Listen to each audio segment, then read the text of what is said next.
Jeffrey Lionel Dahmer, also known as the Milwaukee Cannibal or the Milwaukee Monster, was an American serial killer and sex offender who committed the murder and dismemberment of 17 men and boys between 1978 and 1991. Dahmer was born May 21, 1960, in Milwaukee, Wisconsin, the first of two sons of Joyce Annette née Flint, February 7, 1936 to November 27, 2000, a teletype machine instructor, and Lionel Herbert Dahmer, born July 29, 1936, a Marquette University chemistry student and later a research chemist. Lionel Dahmer is of German and Welsh ancestry, and Joyce Dahmer was of Norwegian and Irish ancestry. Some sources report Dahmer was deprived of attention as an infant. Other sources, however, suggest that Dahmer was generally doted on as an infant and toddler by both parents, although his mother was known to be tense, greedy for both attention and pity, and argumentative with her husband and their neighbors. As Dahmer entered first grade, Lionel's university studies kept him away from home much of the time. When he was home, his wife, a hypochondriac who suffered from depression, demanded constant attention and spent an increasing amount of time in bed. On one occasion, she is known to have attempted suicide with equanil. Consequently, neither parent devoted much time to their son, who later recollected that, from an early age, he felt unsure of the solidity of the family, recalling extreme tension and numerous arguments between his parents during his early years. Dahmer had been an energetic and happy child, but became notably subdued after double hernia surgery shortly before his 4th birthday. At elementary school, Dahmer was regarded as quiet and timid. One teacher later recollected she detected early signs of abandonment in Dahmer due to his father's absence and mother's illnesses, the symptoms of which increased when she became pregnant with her second child. Nonetheless, in elementary school, Dahmer did have a small number of friends. In October 1966, the family moved to Doylestown, Ohio. When Joyce gave birth in December, Dahmer was allowed to choose the name of his new baby brother. He chose the name David. The same year, Lionel earned his degree and started work as an analytical chemist in nearby Akron, Ohio. From an early age, Dahmer manifested an interest in dead animals. His fascination with dead animals may have begun when, at the age of 4, he saw his father removing animal bones from beneath the family home. According to Lionel, Dahmer was oddly thrilled by the sound the bones made, and became preoccupied with animal bones, which he initially called his fiddlesticks. He occasionally searched beneath and around the family home for additional bones, and explored the bodies of live animals to discover where their bones were located. In 1968, the family moved to Bath Township, Summit County, Ohio. This address was their third in 2 years, and the Dahmers' 6th address since marriage. The home stood in 1.5 acres of woodland, with a small hut only a short walk from the house where Dahmer began collecting large insects such as dragonflies and moths and the skeletons of small animals such as chipmunks and squirrels. Some of these remains were preserved in jars of formaldehyde and stowed within the hut. 2 years later, during a chicken dinner, Dahmer asked Lionel what would happen if the chicken bones were placed in bleach. Lionel, pleased by what he believed to be his son's scientific curiosity, demonstrated how to safely bleach and preserve animal bones. Dahmer incorporated these preserving techniques into his bone collecting, and also began collecting dead animals, including roadkill, which he would dissect and bury beside the hut, with the skulls occasionally placed atop makeshift crosses. According to one friend, Dahmer explained to him that he was curious as to how animals fit together. In one instance in 1975, Dahmer decapitated the carcass of a dog before nailing the body to a tree and impaling the skull upon a stick in the woodland behind his house. As a prank, he later invited a friend to view the display, claiming he had discovered the remains by chance. The same year Lionel taught his son how to preserve animal bones. Joyce began increasing her daily consumption of equanil, laxatives, and sleeping pills, further minimizing her tangible contact with her husband and children. From his freshman year at Revere High School, Dahmer was seen as an outcast. By the age of 14, he had begun drinking beer and hard alcohol in daylight hours, frequently concealing his liquor inside the jacket he wore to school. He is known to have mentioned to one classmate who inquired why he was drinking scotch in a morning history class that the alcohol he consumed was "my medicine." Although largely uncommunicative, in his freshman year, Dahmer was seen by staff as polite and highly intelligent but with average grades. He was a keen tennis player and played briefly in the high school band. When he reached puberty, Dahmer discovered he was gay. He did not tell his parents. In his early teens, he had a brief relationship with another teenage boy, although they never had intercourse. By Dahmer's later admission, he began fantasizing about dominating and controlling a completely submissive male partner in his early to mid-teens, and his masturbatory fantasies gradually evolved to his focusing upon the chests and torsos of the focus of his fantasies. These fantasies gradually became intertwined with dissection. When he was about 16, Dahmer conceived a fantasy of rendering unconscious a particular male jogger he found attractive, and then making sexual use of his body. On one occasion Dahmer concealed himself in bushes with a baseball bat to lie in wait for this man. However, he did not pass by on that particular day. Dahmer later admitted this was his first attempt to attack and render an individual submissive to him. Among his peers at RHS, Dahmer became something of a class clown who often staged pranks, which became known as doing a Dahmer. These included bleeding and simulating epileptic seizures or cerebral palsy at school and local stores. On occasion, Dahmer would perform these antics for money to purchase alcohol. By 1977, Dahmer's grades had declined. His parents hired a private tutor, with limited success. The same year, in an attempt to save their marriage, his parents attended counseling sessions. They continued to quarrel frequently. When Lionel discovered Joyce had engaged in a brief affair in September 1977, they both decided to divorce, telling their sons they wished to do so amicably. Lionel moved out of the house in early 1978, temporarily residing in a motel on North Cleveland-Massillon Road. In May 1978, Dahmer graduated from high school. A few weeks before his graduation, one of his teachers observed Dahmer sitting close to the school parking lot, drinking several cans of beer. When the teacher threatened to report the matter, Dahmer informed him he was experiencing a lot of problems at home and that the school's guidance counselor was aware of them. That spring, Joyce and David moved out of the family home to live with relatives in Chippewa Falls, Wisconsin. Dahmer had just turned 18 and remained in the family home. Dahmer's parents' divorce was finalized on July 24, 1978. Joyce was awarded custody of her younger son and alimony payments. Dahmer committed his first murder in 1978, 3 weeks after his graduation. On June 18, Dahmer picked up a hitchhiker named Stephen Mark Hicks, who was almost 19. Dahmer lured the youth to his house on the pretext of drinking. Hicks, who had been hitchhiking to a rock concert at Chippewa Lake Park, Ohio, agreed to accompany Dahmer to his house upon the promise of a few beers, with Dahmer as he had the house to himself. According to Dahmer, the sight of the bare-chested Hicks standing at the roadside stirred his sexual feelings, although when Hicks began talking about girls, he knew any sexual passes he made would be rebuffed. After several hours of talking, drinking and listening to music, Hicks wanted to leave and I didn't want him to leave. Dahmer bludgeoned Hicks with a 10-pound (4.5 kilograms) dumbbell. He later stated he struck Hicks twice from behind with the dumbbell as Hicks sat upon a chair. When Hicks fell unconscious, Dahmer strangled him to death with the bar of the dumbbell, then stripped the clothes from Hicks' body before exploring his chest with his hands, then masturbating as he stood above the corpse. Hours later, Dahmer dragged the body to the basement.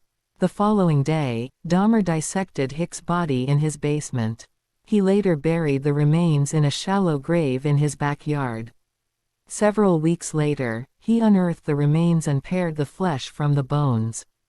He dissolved the flesh in acid before flushing the solution down the toilet. He crushed the bones with a sledgehammer and scattered them in the woodland behind the family home. 6 weeks after the murder of Hicks, Dahmer's father and his fiancée returned to his home, where they discovered Jeffrey living alone at the house. That August, Dahmer enrolled at Ohio State University (OSU), hoping to major in business. 68 Dahmer's sole term at OSU was completely unproductive, largely because of his persistent alcohol abuse throughout the majority of the term. He received failing grades in Introduction to Anthropology, Classical Civilizations, and Administrative Science. The only course Dahmer was successful at was riflery, having received a B- grade. His overall GPA was 0.45, 4.0. On one occasion, Lionel paid a surprise visit to his son, only to find his room strewn with empty liquor bottles. Despite his father having paid in advance for the second term, Dahmer dropped out of OSU after just 3 months. In January 1979, on his father's urging, Dahmer enlisted in the United States Army. He underwent basic training at Fort McClellan in Anniston, Alabama, before training as a medical specialist at Fort Sam Houston in San Antonio, Texas. He was occasionally reprimanded for intoxication while stationed at Fort Sam Houston. On one occasion, an instance of insubordination resulted in his entire platoon being punished, earning Dahmer a severe beating from his fellow recruits. On July 13, 1979, Dahmer was deployed to Baumholder, West Germany, where he served as a combat medic in 2nd Battalion, 68th Armored Regiment, 8th Infantry Division. According to published reports, in Dahmer's first year of service, he was an average or slightly above average soldier. Owing to Dahmer's alcohol abuse, his performance deteriorated and, in March 1981, he was deemed unsuitable for military service and was later discharged from the Army. 82 He received an honorable discharge, as his superiors did not believe that any problems Dahmer had in the Army would be applicable to civilian life. On March 24, 1981, Dahmer was sent to Fort Jackson, South Carolina, for debriefing and provided with a plane ticket to travel anywhere in the country. Dahmer later told police he felt he could not return home to face his father, so he opted to travel to Miami Beach, Florida, both because he was tired of the cold, and in an attempt to live by his own means. In Florida, Dahmer found a job at a delicatessen and rented a room in a nearby motel. Dahmer spent most of his salary on alcohol, and was soon evicted from the motel for non-payment. He initially spent his evenings on the beach as he continued to work at the sandwich shop until phoning his father and asking to return to Ohio in September of the same year. After his return to Ohio, Dahmer initially lived with his father and stepmother and insisted on being delegated numerous chores to occupy his time while he looked for work. He continued to drink heavily, and 2 weeks after his return, Dahmer was arrested for drunk and disorderly conduct. He was fined $60 and given a suspended 10-day jail sentence. Dahmer's father tried unsuccessfully to wean his son off alcohol. In December 1981, he and Dahmer's stepmother sent him to live with his grandmother in West Allis, Wisconsin. Dahmer's grandmother was the only family member to whom Dahmer displayed any affection. They hoped that her influence, plus the change of location, might persuade Dahmer to quit drinking, find a job, and live responsibly. Initially, Dahmer's living arrangements with his grandmother were harmonious. He accompanied her to church, willingly undertook chores, actively sought work, and abided by most of her house rules, although he continued to drink and smoke. In early 1982, Dahmer found employment as a phlebotomist at the Milwaukee Blood Plasma Center. He held this job for a total of 10 months before being laid off. Dahmer remained unemployed for over 2 years, during which he lived upon whatever money his grandmother gave him. Shortly before losing his job, Dahmer was arrested for indecent exposure. On August 8, 1982, at Wisconsin State Fair Park, he was observed to expose himself, on the south side of the Coliseum in which 25 people were present including women and children. For this incident, he was convicted and fined $50 plus court costs. In January 1985, Dahmer was hired as a mixer at the Milwaukee Ambrosia Chocolate Factory, where he worked from 11 p.m. to 7 a.m. 6 nights per week, with Saturday evenings off. Shortly after Dahmer found this job, an incident occurred in which he was propositioned by another man while sitting reading in the West Allis Public Library. The stranger threw Dahmer a note offering to perform fellatio upon him. Although Dahmer did not respond to this proposition, the incident stirred in his mind the fantasies of control and dominance he had developed as a teenager, and he began to familiarize himself with Milwaukee's gay bars, gay bathhouses and bookstores. He is also known to have stolen a male mannequin from a store, which he briefly used for sexual stimulation, until his grandmother discovered the item stowed in a closet and demanded that he discard it. By late 1985, Dahmer had begun to regularly frequent the bathhouses, which he later described as being relaxing places, but during his sexual encounters, he became frustrated at his partners moving during the act. Following his arrest, he stated, "I trained myself to view people as objects of pleasure instead of people." For this reason, beginning in June 1986, he administered sleeping pills to his partners, giving them liquor laced with sedatives. He then waited for his partner to fall asleep before performing various sexual acts. To maintain an adequate supply of this medication, Dahmer informed doctors he worked nights and required the tablets to adjust to that schedule. After approximately 12 such instances, the bathhouse's administration revoked Dahmer's membership, and he began to use hotel rooms to continue this practice. Shortly after his bathhouse memberships were revoked, Dahmer read a report in a newspaper regarding the upcoming funeral of an 18-year-old man. He conceived the idea of stealing the freshly interred corpse and taking it home. According to Dahmer, he attempted to dig up the coffin from the ground, but found the soil too hard and abandoned the plan. On September 8, 1986, Dahmer was arrested upon a charge of lewd and lascivious behavior for masturbating in the presence of two 12-year-old boys as he stood close to the Kinnickinnick River.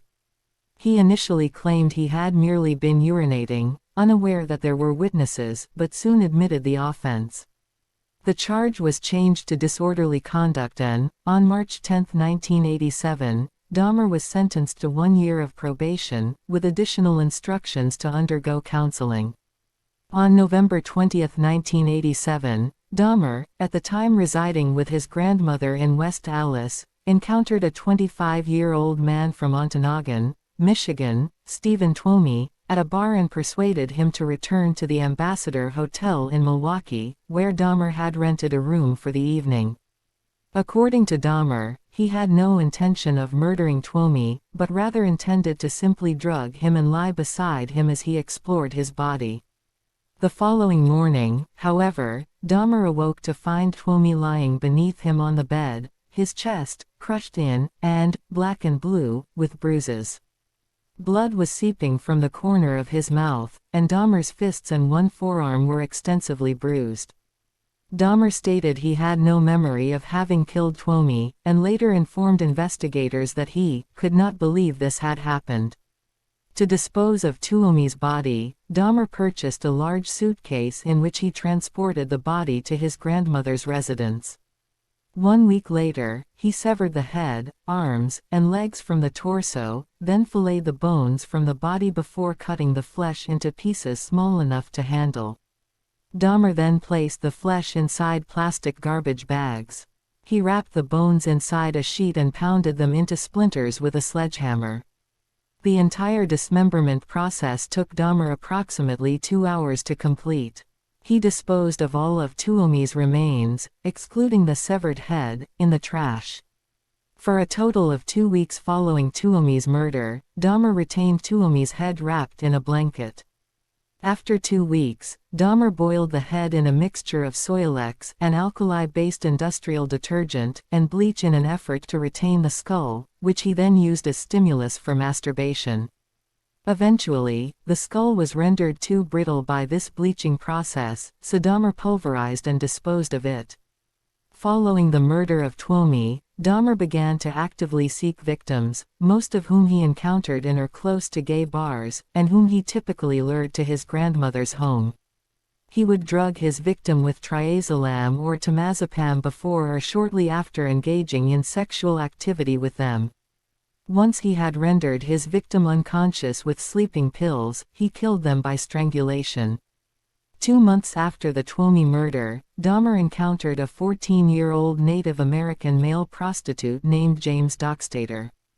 Dahmer lured the youth to his home with an offer of $50 to pose for nude pictures. At Dahmer's West Allis residence, the pair engaged in sexual activity before Dahmer drugged Dockstader and strangled him on the floor of the cellar.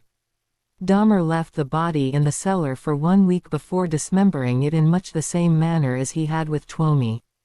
He placed all of Dockstader's remains, excluding the skull, in the trash. The skull was boiled and cleansed in bleach before Dahmer noted it had been rendered too brittle by this process. He pulverized the skull 2 weeks later. On March 24, 1988, Dahmer met a 22-year-old bisexual man named Richard Guerrero outside a gay bar called the Phoenix. Dahmer lured Guerrero to his grandmother's residence, although the incentive on this occasion was $50 to simply spend the remainder of the night with him. He then drugged Guerrero with sleeping pills and strangled him with a leather strap, with Dahmer then performing oral sex upon the corpse. Dahmer dismembered Guerrero's body within 24 hours of murdering him, again disposing of the remains in the trash and retaining the skull before pulverizing it several months later. On April 23, Dahmer lured another young man to his house. However, after giving the victim a drugged coffee, both he and the intended victim heard Dahmer's grandmother call, "Is that you, Jeff?" Although Dahmer replied in a manner that led his grandmother to believe he was alone, she observed that Dahmer was not alone. Because of this, Dahmer was not able to kill this particular victim, instead waiting until he had become unconscious before taking him to the County General Hospital. In September 1988, Dahmer's grandmother asked him to move out, largely because of his drinking, his habit of bringing young men to her house late at night and the foul smells occasionally emanating from both the basement and the garage. Dahmer found a 1-bedroom apartment at 808 North 24th Street and moved into his new residence on September 25. 2 days later, he was arrested for drugging and sexually fondling a 13-year-old boy whom he had lured to his home on the pretext of posing nude for photographs. Dahmer's father hired an attorney named Gerald Boyle to defend his son. At Boyle's request, Dahmer underwent a series of psychological evaluations prior to his upcoming court hearings. These evaluations revealed Dahmer harbored deep feelings of alienation. A second evaluation 2 months later revealed Dahmer to be an impulsive individual, suspicious of others, and dismayed by his lack of accomplishments in life. His probation officer also referenced a 1987 diagnosis of Dahmer suffering from a schizoid personality disorder for presentation to the court. On January 30, 1989, Dahmer pleaded guilty to the charges of second-degree sexual assault and of enticing a child for immoral purposes. Sentencing for the assault was suspended until May. On March 20, Dahmer commenced a 10-day Easter absence from work, during which he moved back into his grandmother's home. 2 months after his conviction and 2 months prior to his sentencing for the sexual assault, Dahmer murdered his 5th victim, a mixed-race 24-year-old aspiring model named Anthony Sears, whom Dahmer met at a gay bar on March 25, 1989. According to Dahmer, on this particular occasion, he was not looking to commit a crime, however, shortly before closing time that evening, Sears just started talking to me. Dahmer lured Sears to his grandmother's home, where the pair engaged in oral sex before Dahmer drugged and strangled Sears.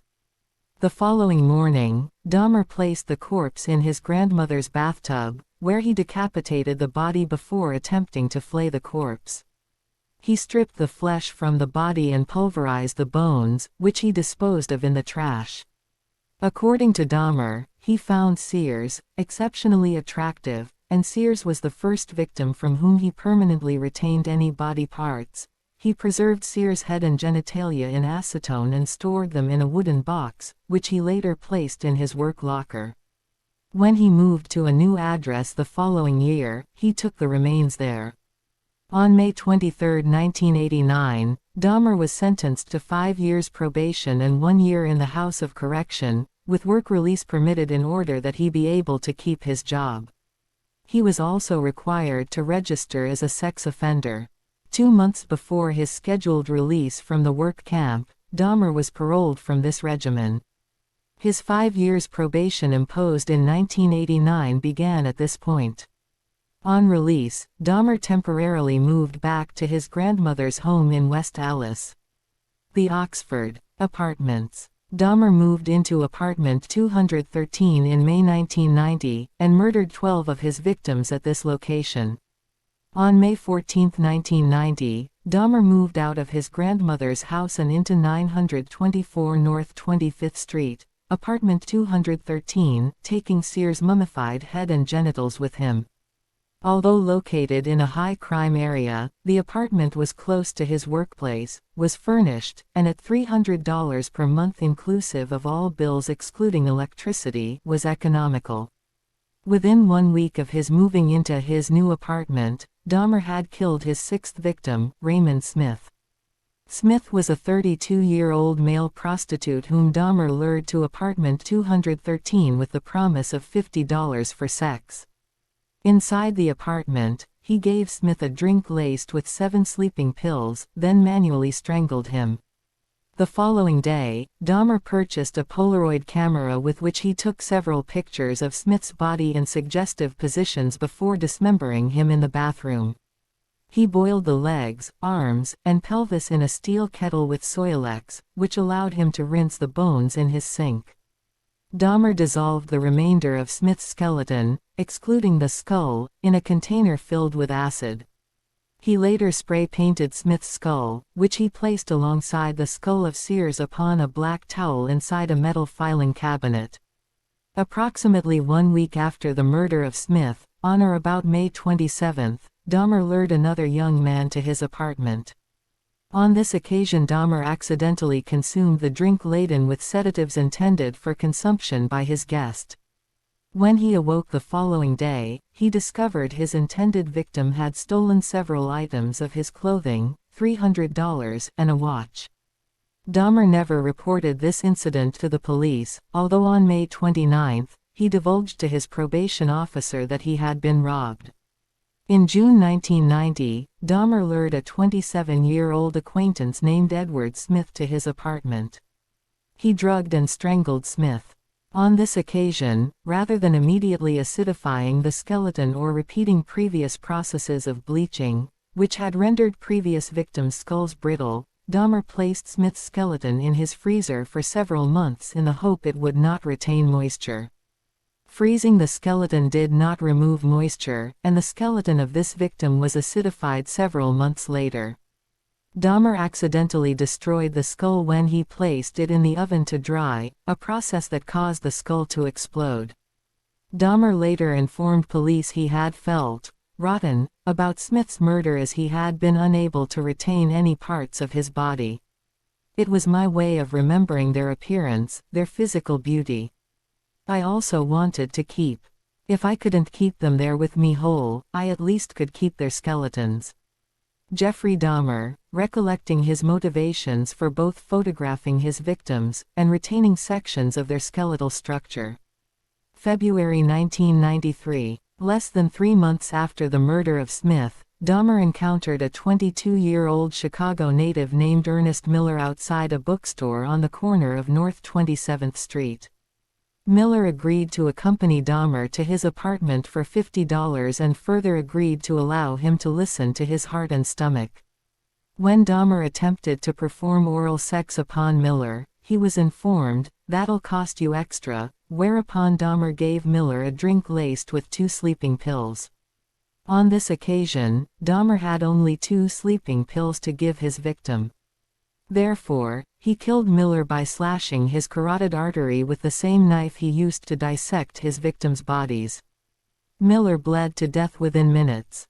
Dahmer then posed the nude body for various suggestive Polaroid photographs before placing it in his bathtub for dismemberment. Dahmer repeatedly kissed and talked to the severed head while he dismembered the remainder of the body. Dahmer wrapped Miller's heart, biceps, and portions of flesh from the legs in plastic bags and placed them in the fridge for later consumption. He boiled the remaining flesh and organs into a jelly-like substance, using Soilex, which enabled him to rinse the flesh off the skeleton, which he intended to retain. To preserve the skeleton, Dahmer placed the bones in a light bleach solution for 24 hours before allowing them to dry upon a cloth for 1 week. The severed head was initially placed in the refrigerator before being stripped of flesh, then painted and coated with enamel. 3 weeks after the murder of Miller, on September 24, Dahmer encountered a 22-year-old father of 2 named David Thomas at the Grand Avenue Mall. 153. He persuaded him to return to his apartment for a few drinks, with additional money on offer if he would pose for photographs.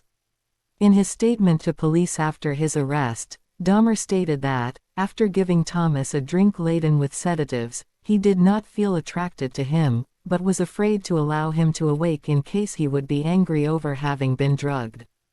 Therefore, he strangled him and dismembered the body, intentionally retaining no body parts whatsoever. He photographed the dismemberment process and retained these photographs, which later aided in Thomas's identification.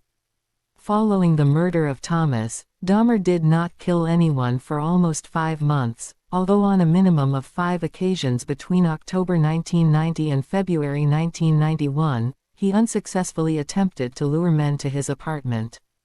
He is known to have regularly complained of feelings of both anxiety and depression to his probation officer throughout 1990, with frequent references to his sexuality, his solitary lifestyle, and financial difficulties. On several occasions, Dahmer is known to have referred to harboring suicidal thoughts. In February 1991, Dahmer observed a 17-year-old named Curtis Straughter standing at a bus stop near Marquette University. According to Dahmer, he lured Straughter into his apartment with an offer of money for posing for nude photos, $156 with the added incentive of sexual intercourse. Dahmer drugged Straughter, cuffed his hands behind his back, then strangled him to death with a leather strap. He then dismembered Straughter, retaining the youth's skull, hands, and genitals and photographing each stage of the dismemberment process. Less than 2 months later, on April 7, Dahmer encountered a 19-year-old named Errol Lindsay walking to get a key cut. Lindsay was heterosexual. Dahmer lured Lindsay to his apartment, where he drugged him, drilled a hole in his skull and poured hydrochloric acid into it. According to Dahmer, Lindsay awoke after this experiment, which Dahmer had conceived in the hope of inducing a permanent, unresistant, submissive state, saying, "I have a headache. What time is it?" In response to this, Dahmer again drugged Lindsay, then strangled him. He decapitated Lindsay and retained his skull. He then flayed Lindsay's body, placing the skin in a solution of cold water and salt for several weeks in the hope of permanently retaining it. Reluctantly, he disposed of Lindsay's skin when he noted it had become too frayed and brittle. By 1991, fellow residents of the Oxford apartments had repeatedly complained to the building's manager, Sopa Princewell, of the foul smells emanating from apartment 213, in addition to the sounds of falling objects and the occasional sound of a chainsaw. Princeville contacted Dahmer in response to these complaints on several occasions, although he initially excused the odors emanating from his apartment as being caused by his freezer breaking, causing the contents to become spoiled. On later occasions, he informed Princeville that the reason for the resurgence of the odor was that several of his tropical fish had recently died, and that he would take care of the matter. On May 24, 1991, Dahmer encountered 31-year-old aspiring model Tony Hughes at a nightclub. He was lured to Dahmer's apartment with an offer of money to pose for photographs. Hughes was also drugged into unconsciousness before Dahmer injected hydrochloric acid into his skull in an effort to disable his will and render him submissive, although on this occasion, the drilling and injection proved fatal. On the afternoon of May 26, 1991, Dahmer encountered a 14-year-old Lao teenager named Konurek Synthesomphone on Wisconsin Avenue. Unknown to Dahmer, Synthesomphone was the younger brother of the boy whom he had molested in 1988. He approached the teenager with an offer of money to accompany him to his apartment to pose for Polaroid pictures.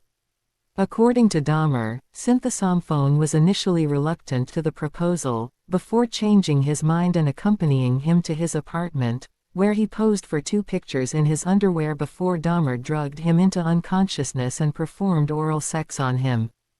Before Synthesomphone fell unconscious, Dahmer led the boy into his bedroom, where the body of Tony Hughes, whom Dahmer had killed 3 days earlier, lay naked on the floor. According to Dahmer, he believed that Synthesomphone saw this body, yet did not react to seeing the bloated corpse, likely because of the effects of the sleeping pills he had ingested. On this occasion, Dahmer drilled a single narrow hole into the crown of Synthesomphone's skull, through which he injected hydrochloric acid into the frontal lobe.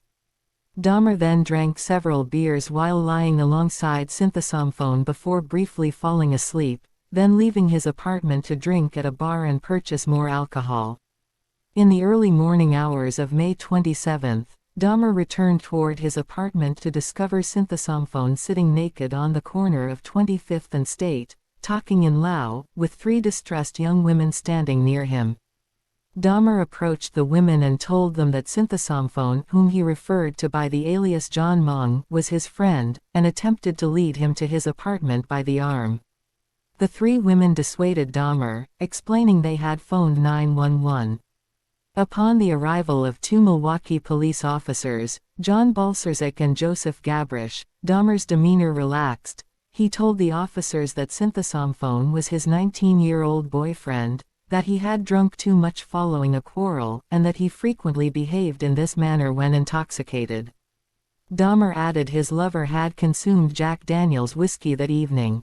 The 3 women were exasperated, and when one of the trio attempted to indicate to one of the officers, both of whom had observed no injuries beyond a scrape to Synthesomphone's knee and believed him to be intoxicated, that Synthesomphone had blood upon his testicles, was bleeding from his rectum and that he had seemingly struggled against Dahmer's attempts to walk him to his apartment prior to their arrival, the officer harshly informed her to "butt out, shut the hell up," and to not interfere. Shortly after the arrival of the Milwaukee police officers, 3 members of the Milwaukee Fire Department arrived at the scene. These individuals also examined Synthesomphone for injuries and provided a yellow blanket for the police officers to cover Synthesomphone. One of the 3 believed Synthesomphone needed treatment, but the police officers directed the fire department personnel to leave. Shortly thereafter, Officer Richard Porubkan arrived at the scene. He and Gabrish, followed by Balcerzik, escorted Dahmer and Synthesomphone to Dahmer's apartment as Dahmer repeatedly commented on the general crime in the neighborhood and of his appreciation of the police. Inside his apartment and in an effort to verify his claim that he and Synthesomphone were lovers, Dahmer showed the officers the 2 semi-nude Polaroid pictures he had taken of the youth the previous evening. Though Balcerzik said he smelled nothing unusual, Gabrish later stated he noted a strange scent reminiscent of excrement inside the apartment. This odor emanated from the decomposing body of Hughes. Dahmer stated that to investigate this odor, one officer simply peeked his head around the bedroom but really didn't take a good look. The officers then left, with a departing remark that Dahmer take good care of synthesophone. This incident was listed by the officers as a domestic dispute. Upon the departure of the three officers from his apartment, Dahmer again injected hydrochloric acid into synthesophone's brain. On this second occasion, the injection proved fatal. The following day, May 28, Dahmer took a day's leave from work to devote himself to the dismemberment of the bodies of synthesophone and Hughes. He retained both victims' skulls. On June 30, Dahmer traveled to Chicago, where he encountered a 20-year-old named Matt Turner at a bus station. Turner accepted Dahmer's offer to travel to Milwaukee for a professional photo shoot. At the apartment, Dahmer drugged, strangled and dismembered Turner and placed his head and internal organs in separate plastic bags in the freezer. Turner was not reported missing. 5 days later, on July 5, Dahmer lured 23-year-old Jeremiah Weinberger from a Chicago bar to his apartment on the promise of spending the weekend with him. He drugged Weinberger and twice injected boiling water through his skull, sending him into a coma from which he died 2 days later. On July 15, Dahmer encountered 24-year-old Oliver Lacey at the corner of 27th and Kilbourne. Lacey agreed to Dahmer's ruse of posing nude for photographs and accompanied him to his apartment, where the pair engaged in tentative sexual activity before Dahmer drugged Lacey. On this occasion, Dahmer intended to prolong the time he spent with Lacey while alive. After unsuccessfully attempting to render Lacey unconscious with chloroform, he phoned his workplace to request a day's absence. This was granted, although the next day, he was suspended. After strangling Lacey, Dahmer had sex with the corpse before dismembering him. He placed Lacey's head and heart in the refrigerator and his skeleton in the freezer. 4 days later, on July 19, Dahmer received word that he was fired. Upon receipt of this news, Dahmer lured 25-year-old Joseph Bradehoft to his apartment. Bradehoft was strangled and left lying on Dahmer's bed covered with a sheet for 2 days. On July 21, Dahmer removed these sheets to find the head covered in maggots. He decapitated the body, cleaned the head and placed it in the refrigerator. He later acidified Bradehoft's torso along with those of 2 other victims killed within the previous month. On July 22, 1991, Dahmer approached 3 men with an offer of $100 to accompany him to his apartment to pose for nude photographs, drink beer and simply keep him company. One of the trio, 32-year-old Tracy Edwards, agreed to accompany him to his apartment. Upon entering Dahmer's apartment, Edwards noted a foul odor and several boxes of hydrochloric acid on the floor, which Dahmer claimed to use for cleaning bricks. After some minor conversation, Edwards responded to Dahmer's request to turn his head and view his tropical fish, whereupon Dahmer placed a handcuff upon his wrist. When Edwards asked, "What's happening?" Dahmer unsuccessfully attempted to cuff his wrists together, then told Edwards to accompany him to the bedroom to pose for nude pictures. While inside the bedroom, Edwards noted nude male posters on the wall and that a videotape of The Exorcist 3 was playing. He also noted a blue 57-gallon drum in the corner, from which a strong odor emanated. Dahmer then brandished a knife and informed Edwards he intended to take nude pictures of him. In an attempt to appease Dahmer, Edwards unbuttoned his shirt, saying he would allow him to do so if he would remove the handcuffs and put the knife away. In response to this promise, Dahmer simply turned his attention towards the TV. Edwards observed Dahmer rocking back and forth and chanting before turning his attention back to him. He placed his head on Edwards' chest, listened to his heartbeat and, with the knife pressed against his intended victim, informed Edwards he intended to eat his heart. In continuous attempts to prevent Dahmer from attacking him, Edwards repeated that he was Dahmer's friend and that he was not going to run away. Edwards had decided he was going to either jump from a window or run through the unlocked front door upon the next available opportunity. When Edwards next stated he needed to use the bathroom, he asked if they could sit with a beer in the living room, where there was air conditioning. Dahmer consented, and the pair walked to the living room when Edwards exited the bathroom. Inside the living room, Edwards waited until he observed Dahmer have a momentary lapse of concentration before requesting to use the bathroom again. When Edwards rose from the couch, he noted Dahmer was not holding the handcuffs, whereupon Edwards punched him in the face, knocking Dahmer off balance, and ran out the front door. At 11:30 p.m. on July 22, Edwards flagged down two Milwaukee police officers, Robert Routh and Rolf Mueller, at the corner of North 25th Street. The officers noted Edwards had a handcuff attached to his wrist, whereupon he explained to the officers that a freak had placed the handcuffs upon him and asked if the police could remove them. When the officer's handcuff keys failed to fit the brand of handcuffs, Edwards agreed to accompany the officers to the apartment where, Edwards stated, he had spent the previous 5 hours before escaping. When the officers and Edwards arrived at apartment 213, Dahmer invited the trio inside and acknowledged he had placed the handcuffs upon Edwards, although he offered no explanation as to why he had done so. At this point, Edwards divulged to the officers that Dahmer had also brandished a large knife upon him and that this had happened in the bedroom. Dahmer made no comment to this revelation, indicating to one of the officers, Mueller, that the key to the handcuffs was in his bedside dresser. As Mueller entered the bedroom, Dahmer attempted to pass Mueller to retrieve the key himself, whereupon the second officer present, Routh, informed him to back off. In the bedroom, Mueller noted there was a large knife beneath the bed. He saw an open drawer which, upon closer inspection, contained scores of Polaroid pictures, many of which were of human bodies in various stages of dismemberment. Mueller noted the decor indicated they had been taken in the same apartment in which they were standing. Mueller walked into the living room to show them to his partner, uttering the words, "These are for real."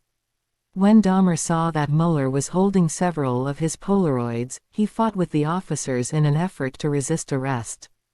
The officers quickly overpowered him, cuffed his hands behind his back, and called a second squad car for backup. At this point, Mueller opened the refrigerator to reveal the freshly severed head of a black male on the bottom shelf. As Dahmer lay pinned on the floor beneath Routh, he turned his head towards the officers and muttered the words, "For what I did I should be dead." A more detailed search of the apartment, conducted by the Milwaukee Police's Criminal Investigation Bureau, revealed a total of 4 severed heads in Dahmer's kitchen. A total of 7 skulls, some painted, some bleached, were found in Dahmer's bedroom and inside a closet. Investigators discovered collected blood drippings upon a tray at the bottom of Dahmer's refrigerator, plus 2 human hearts and a portion of arm muscle, each wrapped inside plastic bags upon the shelves. In Dahmer's freezer, investigators discovered an entire torso, plus a bag of human organs and flesh stuck to the ice at the bottom. Private contractors from the fire department's hazardous materials unit removed the 57-gallon drum from Dahmer's apartment, July 23, 1991. Elsewhere in apartment 213, investigators discovered 2 entire skeletons, a pair of severed hands, 2 severed and preserved penises, a mummified scalp and, in the 57-gallon drum, 3 further dismembered torsos dissolving in the acid solution. A total of 74 Polaroid pictures detailing the dismemberment of Dahmer's victims were found. In reference to the recovery of body parts and artifacts at 924 North 25th Street, the chief medical examiner later stated, "It was more like dismantling someone's museum than an actual crime scene." Beginning in the early hours of July 23, 1991, Dahmer was questioned by Detective Patrick Kennedy as to the murders he had committed and the evidence found at his apartment. Over the following 2 weeks, Kennedy and, later, Detective Dennis Murphy conducted numerous interviews with Dahmer which, when combined, totaled over 60 hours. Dahmer waived his right to have a lawyer present throughout his interrogations, adding he wished to confess all as he had created this horror and it only makes sense I do everything to put an end to it. He readily admitted to having murdered 16 young men in Wisconsin since 1987, with one further victim, Stephen Hicks, killed in Ohio back in 1978. Most of Dahmer's victims had been rendered unconscious prior to their murder, although some had died as a result of having acid or boiling water injected into their brain. As he had no memory of the murder of his second victim, Stephen Twomey, he was unsure whether he was unconscious when beaten to death, although he did concede it was possible that his viewing the exposed chest of Twomey while in a drunken stupor may have led him to unsuccessfully attempt to tear Twomey's heart from his chest.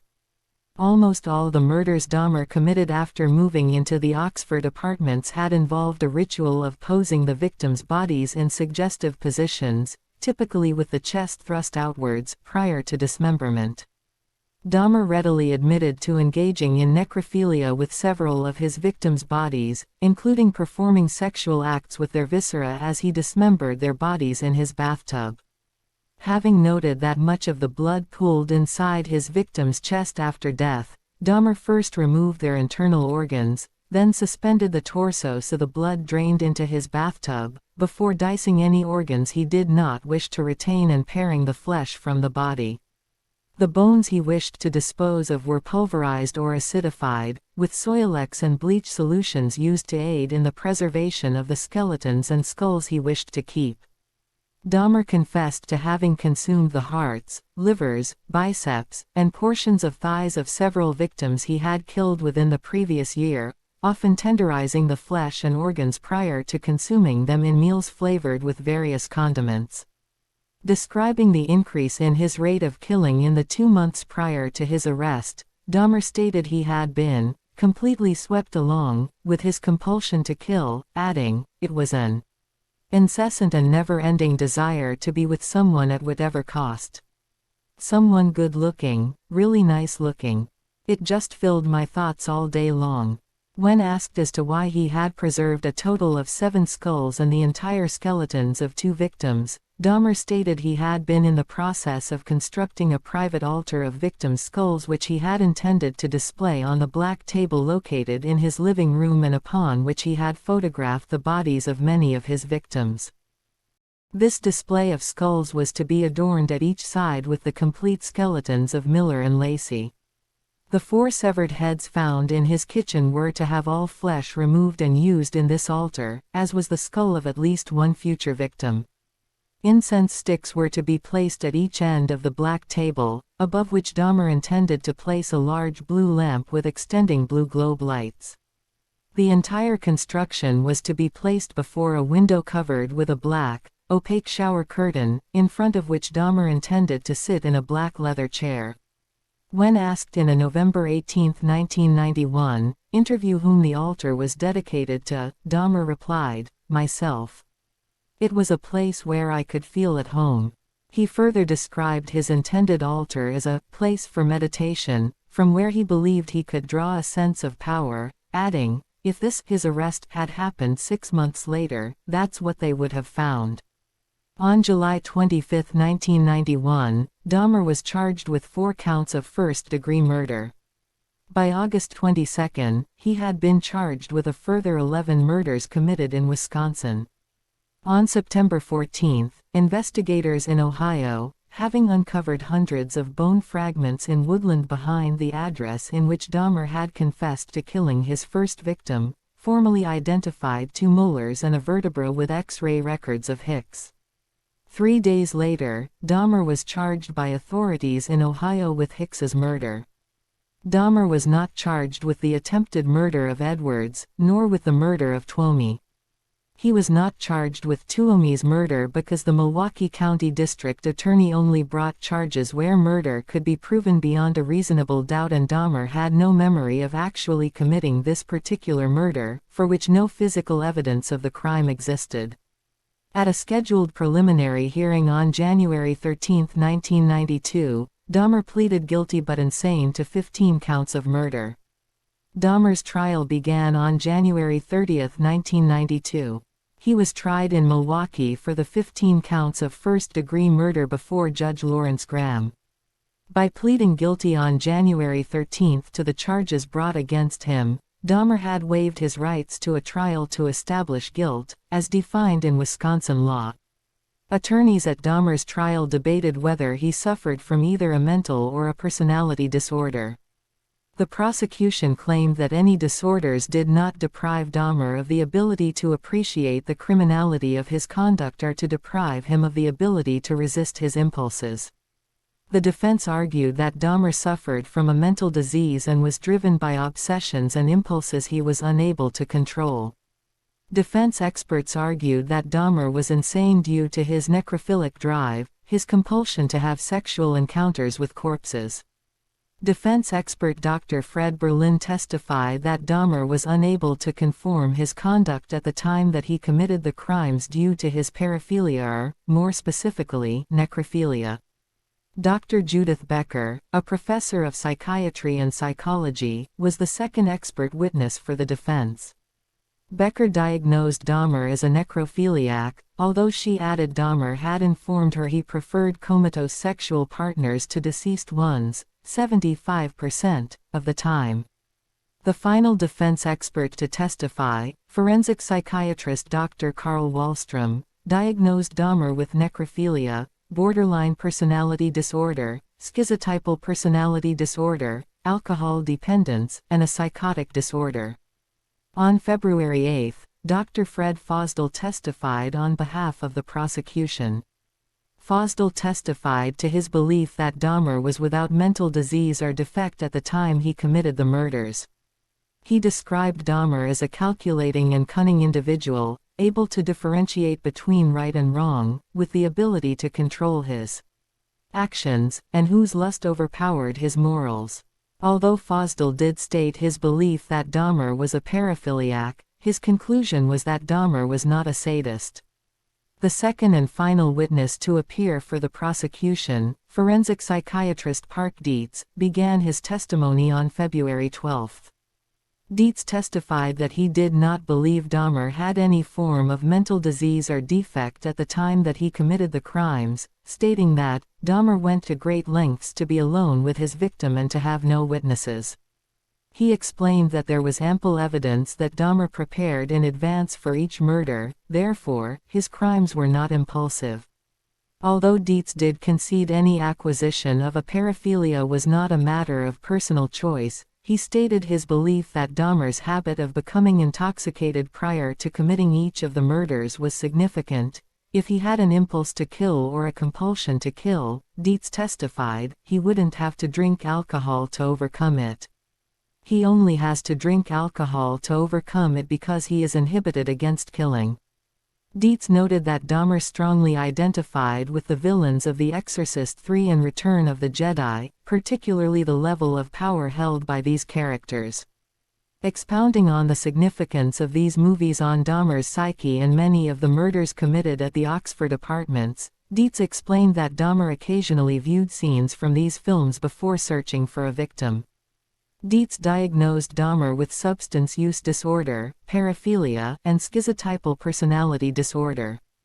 Two court-appointed mental health professionals, testifying independently of either prosecution or defense, were forensic psychiatrist George Palermo and clinical psychologist Samuel Friedman.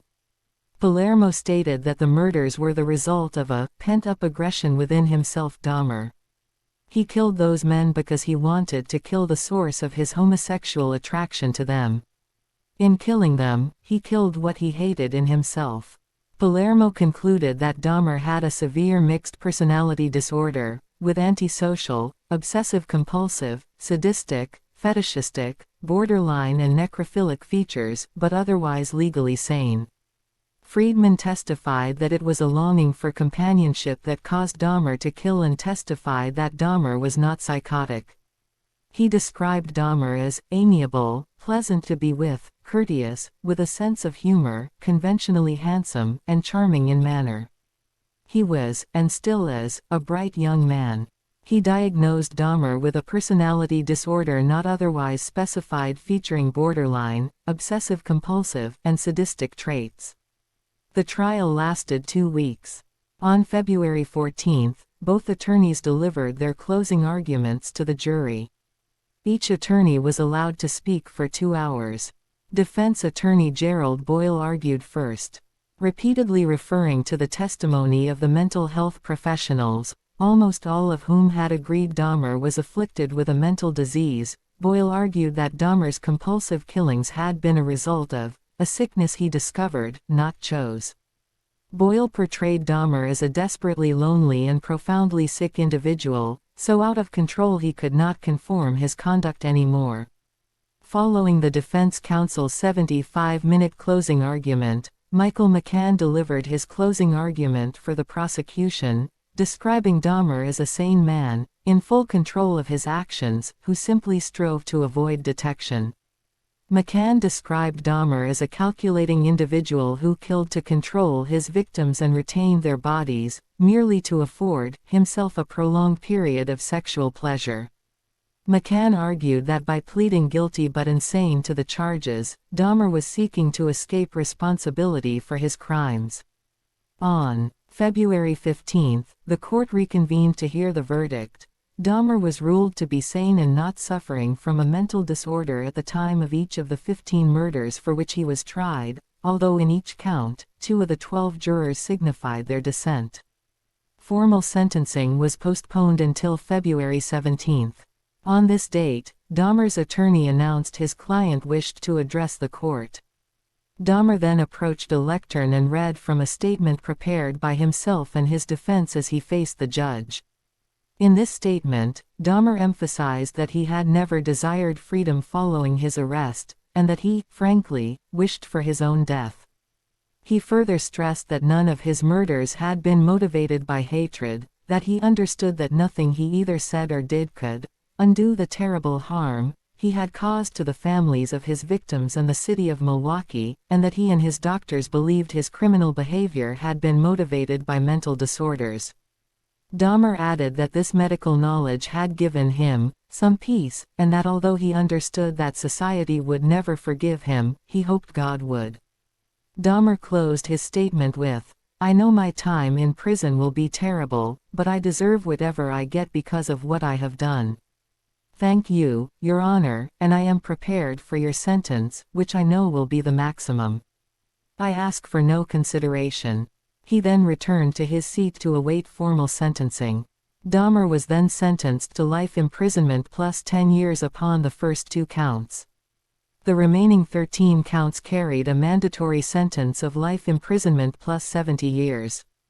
The death penalty was not an option for Judge Graham to consider at the penalty phase, as Wisconsin had abolished capital punishment in 1853. Upon hearing of Dahmer's sentencing, his father Lionel and stepmother Sherry requested to be allowed a 10-minute private meeting with their son before he was transferred to the Columbia Correctional Institution in Portage to begin his sentence. This request was granted and the trio exchanged hugs and well wishes before Dahmer was escorted away. 3 months after his conviction in Milwaukee, Dahmer was extradited to Ohio to be tried for the murder of his first victim, Stephen Hicks. In a court hearing lasting just 45 minutes, Dahmer again pleaded guilty to the charges and was sentenced to a 16th term of life imprisonment on May 1, 1992. The Columbia Correctional Institution. Dahmer was imprisoned at this facility until his death in 1994. Upon sentencing, Dahmer was transferred to the Columbia Correctional Institution. For the first year of his incarceration, Dahmer was placed in solitary confinement due to concerns for his physical safety should he come into contact with fellow inmates. With Dahmer's consent, after 1 year in solitary confinement, he was transferred to a less secure unit, where he was assigned a 2-hour daily work detail cleaning the toilet block. Shortly after completing his lengthy confessions in 1991, Dahmer had requested to Detective Murphy that he be given a copy of the Bible. This request was granted and Dahmer gradually devoted himself to Christianity and became a born-again Christian. On his father's urging, he also read creationist books from the Institute for Creation Research. In May 1994, Dahmer was baptized by Roy Ratcliffe, a minister in the Church of Christ and a graduate of Oklahoma Christian University, in the prison whirlpool. Following his baptism, Ratcliffe visited Dahmer on a weekly basis up until November 1994. Dahmer and Ratcliffe regularly discussed the prospect of death, and Dahmer questioned whether he was sinning against God by continuing to live. Referring to his crimes in a 1994 interview with Stone Phillips on Dateline NBC, Dahmer had stated, "If a person doesn't think that there is a God to be accountable to, then what's the point of trying to modify your behavior to keep it within acceptable ranges? That's how I thought anyway." On July 3, 1994, a fellow inmate, Osvaldo Durruti, attempted to slash Dahmer's throat with a razor embedded in a toothbrush as Dahmer sat in the prison chapel after the weekly church service was concluded. Dahmer received superficial wounds and was not seriously hurt in this incident. According to Dahmer's family, he had long been ready to die, and accepted any punishment which he might endure in prison. In addition to his father and stepmother maintaining regular contact, Dahmer's mother, Joyce, also maintained regular contact with her son. Prior to his arrest, the two had not seen each other since Christmas 1983. Joyce related that in her weekly phone calls, whenever she expressed concerns for her son's physical well-being, Dahmer responded with comments to the effect of, "It doesn't matter, Mom. I don't care if something happens to me." On the morning of November 28, 1994, Dahmer left his cell to conduct his assigned work detail. Accompanying him were two fellow inmates, Jesse Anderson and Christopher Scarver. The trio were left unsupervised in the showers of the prison gym for approximately 20 minutes. At approximately 8:10 a.m. Dahmer was discovered on the floor of the bathrooms of the gym suffering from extreme head wounds. He had been severely bludgeoned about the head and face with a 20-inch (51-centimeter) metal bar. His head had also been repeatedly struck against the wall in the assault. Although Dahmer was still alive and was rushed to a nearby hospital, he was pronounced dead 1 hour later. Anderson had been beaten with the same instrument, and died 2 days later from his wounds. Scarver, who was serving a life sentence for a murder committed in 1990, informed authorities he had first attacked Dahmer with the metal bar as Dahmer was cleaning a staff locker room, before attacking Anderson as Anderson cleaned an inmate locker room. According to Scarver, Dahmer did not yell or make any noise as he was attacked. Immediately after attacking both men, Scarver, who was thought to be schizophrenic, returned to his cell and informed a prison guard, "God told me to do it." Jesse Anderson and Jeffrey Dahmer are dead. Scarver was adamant he had not planned the attacks in advance, although he later divulged to investigators he had concealed the 20-inch iron bar used to kill both men in his clothing shortly before the killings. Upon learning of his death, Dahmer's mother Joyce responded angrily to the media, "Now is everybody happy? Now that he's bludgeoned to death, is that good enough for everyone?" The response of the families of Dahmer's victims was mixed. Some celebrated the news, while others were saddened. Catherine Lacey, the mother of victim Oliver Lacey, remarked, "The hurt is worse now, because he's not suffering like we are." The district attorney who prosecuted Dahmer cautioned against turning Scarver into a folk hero, saying that Dahmer's death was still murder.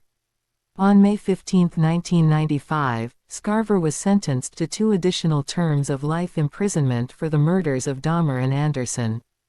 Dahmer had stated in his will that he wished for no services to be conducted and that he wished to be cremated. In September 1995, Dahmer's body was cremated, and his ashes divided between his parents. On August 5, 1991, as the nature and scale of Dahmer's crimes initially came to light, a candlelight vigil to celebrate and heal the Milwaukee community was attended by more than 400 people. Present at the vigil were community leaders, gay rights activists, and family members of several of Dahmer's victims. Organizers stated, The purpose of the vigil was to enable Milwaukeeans to share their feelings of pain and anger over what happened. Dahmer's murders were committed at a time of heightened racial tension in Milwaukee. A professor of community studies at the University of Wisconsin, Walter Farrell, later stated race relations in the city had been in a state of disrepair for nearly a decade at the time of Dahmer's arrest. In an August 1991 interview given to the Christian Science Monitor, Farrell stated that news of the murders, as well as the conduct of Milwaukee police officers John Balcerzik and Joseph Gabrish with regards to victim conuric synthesomphone, exacerbated and highlighted racial tensions within the city. Milwaukee's gay scene was generally underground and transient in nature at the time of Dahmer's murders, with many sexually active gay men using aliases. Many in the city's gay community were nervous of the intentions of others after the extent of Dahmer's murders became known, although the fear and distrust generated by Dahmer's crimes was short-lived. As the 1990s progressed, the usage of aliases became less common among members of Milwaukee's gay community. The Oxford Apartments at 924 North 25th Street, where Dahmer had killed 12 of his victims, were demolished in November 1992. The site is now a vacant lot. Alternate plans to convert the site into either a memorial garden, a playground, or to reconstruct new housing have failed to materialize. Dahmer's estate was awarded to the families of 11 of his victims who had sued for damages.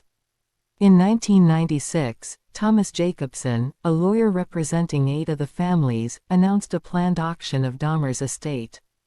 Although victims' relatives stated the motivation was not greed, the announcement sparked controversy.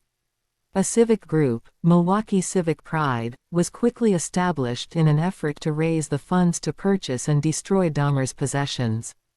The group pledged $407,225, including a $100,000 gift by Milwaukee real estate developer Joseph Zilber, for purchase of Dahmer's estate. 5 of the 8 families represented by Jacobson agreed to the terms, and Dahmer's possessions were subsequently destroyed and buried in an undisclosed Illinois landfill.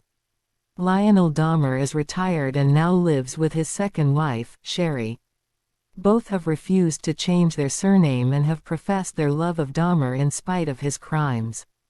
In 1994, Lionel published a book, A Father's Story, and donated a portion of the proceeds from his book to the victims' families. Most of the families showed support for Lionel and Sherry, although 3 families subsequently sued Lionel, 2 for using their names in the book without obtaining prior consent, and a third family, that of Stephen Hicks, filing a wrongful death suit against Lionel, Sherry, and former wife Joyce, citing parental negligence as the cause for the claim.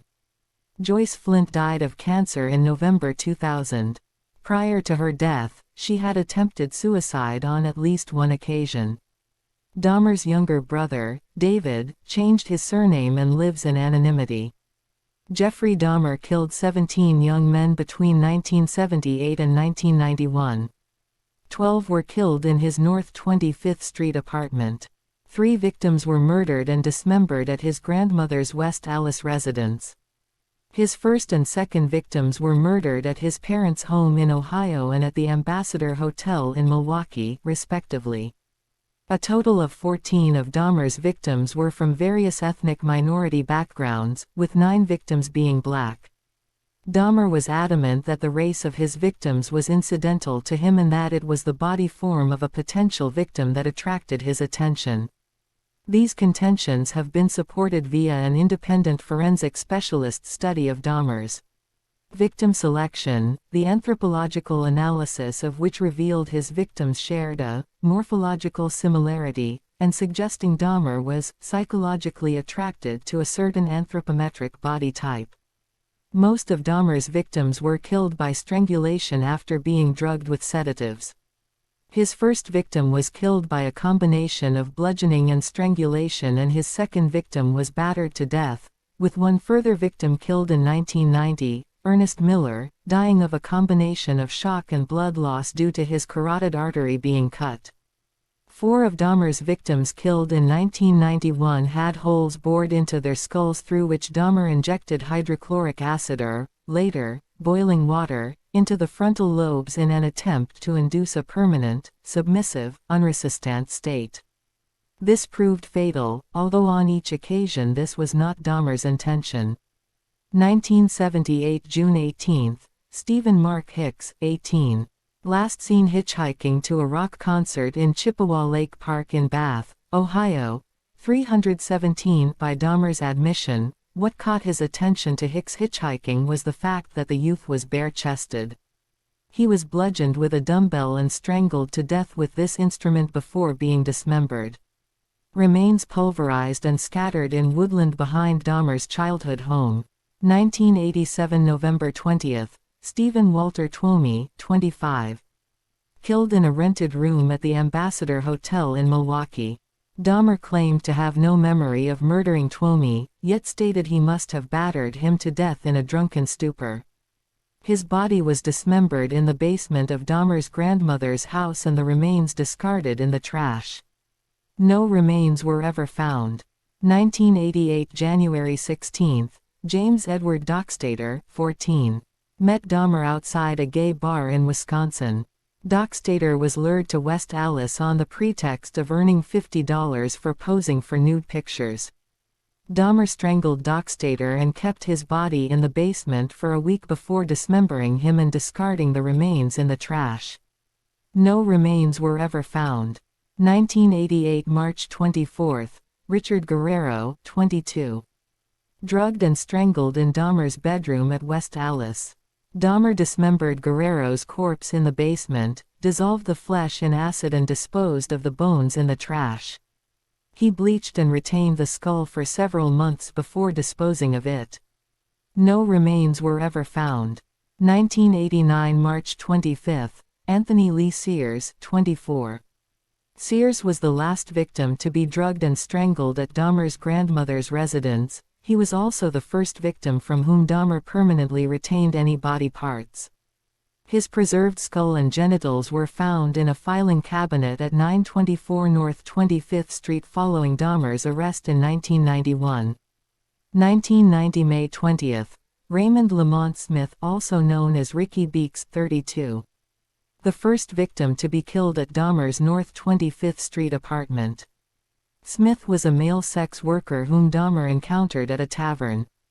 Dahmer gave Smith a drink laced with sleeping pills, then strangled him on his kitchen floor. His skull was spray-painted and retained. 1990 June 14. Edward Warren Smith, 27. A known acquaintance of Dahmer who was last seen in his company at a party. Dahmer acidified Smith's skeleton. His skull was destroyed unintentionally when placed in the oven in an effort to remove moisture. No remains were ever found. 1990 September 2. Ernest Marquez Miller, 22. Miller was a dance student whom Dahmer encountered outside a bookstore. According to Dahmer, he was especially attracted to Miller's physique. He was killed by having his carotid artery severed before being dismembered in the bathtub, with Dahmer storing his entire skeleton in the bottom drawer of a filing cabinet and his heart, biceps, and portions of his legs in the freezer for later consumption. 1990 September 24. David Courtney Thomas, 22. Encountered Dahmer near the Grand Avenue Mall. He was lured to Dahmer's apartment on the promise of money for posing nude. Once a laced drink had rendered Thomas unconscious, Dahmer decided he wasn't my type. Nonetheless, Dahmer strangled Thomas, taking Polaroid photos of the dismemberment process. No remains were ever found. 1991 February 18. Curtis Durrell Strotter, 17. Approached by Dahmer as he waited at a bus stop near Marquette University. Dahmer lured Strotter to his apartment, where the youth was drugged, and then handcuffed and strangled before being dismembered in the bathtub. His skull, hands, and genitals were retained. 1991 April 7. Errol Lindsay, 19. The first victim upon whom Dahmer practiced what he later described to investigators as his drilling technique, a procedure in which he drilled holes into the victim's skull, through which he injected hydrochloric acid into the brain. According to Dahmer, Lindsay awoke after this practice, after which he was again rendered unconscious with a drink laced with sedatives, then strangled to death. Dahmer flayed Lindsay's body and retained the skin for several weeks. His skull was found following Dahmer's arrest. 1991 May 24. Tony Anthony Hughes, 31. Hughes was lured by Dahmer to his apartment upon the promise of posing nude for photographs. As Hughes was deaf, he and Dahmer communicated using handwritten notes. He was strangled and his body left on Dahmer's bedroom floor for 3 days before being dismembered, with Dahmer photographing the dismemberment process. His skull was retained and identified from dental records. 1991 May 27. Konurek Synthesomphone, 14. The younger brother of the boy Dahmer had assaulted in 1988. Synthesomphone was drugged and had hydrochloric acid injected into his brain before Dahmer left the youth unattended as he left the apartment to purchase beer. When he returned, he discovered Synthesomphone naked and disoriented in the street, with 3 distressed young women attempting to assist him. When police arrived, Dahmer persuaded them he and Synthesomphone were lovers and that the youth was simply intoxicated.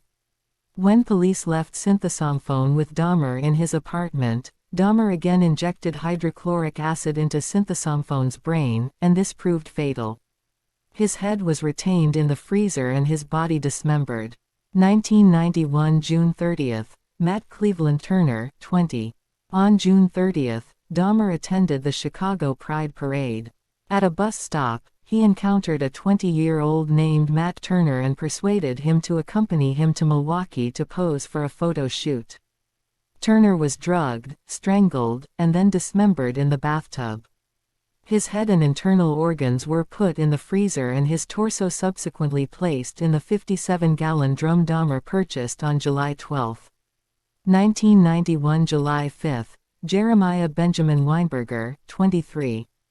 Met Dahmer at a gay bar in Chicago and agreed to accompany him to Milwaukee for the weekend.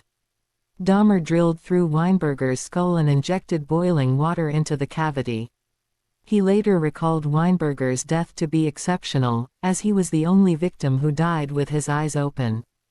Weinberger's decapitated body was kept in the bathtub for a week before being dismembered. His torso was placed in the 57-gallon drum. 1991 July 15. Oliver Joseph Lacey, 24. A bodybuilding enthusiast whom Dahmer enticed to his apartment on the promise of money for posing for photographs. Lacey was drugged and strangled with a leather strap before being decapitated, with his head and heart being placed in the refrigerator. His skeleton was retained to adorn one side of the private shrine of skulls and skeletons Dahmer was in the process of creating when arrested 1 week later. 1991 July 19. Joseph Arthur Braidhoft, 25. Dahmer's last victim. Braidhoft was a father of 3 children from Minnesota who was looking for work in Milwaukee at the time of his murder. He was left on Dahmer's bed for 2 days following his murder before, on July 21, being decapitated. His head was placed in the refrigerator and his torso in the 57-gallon drum.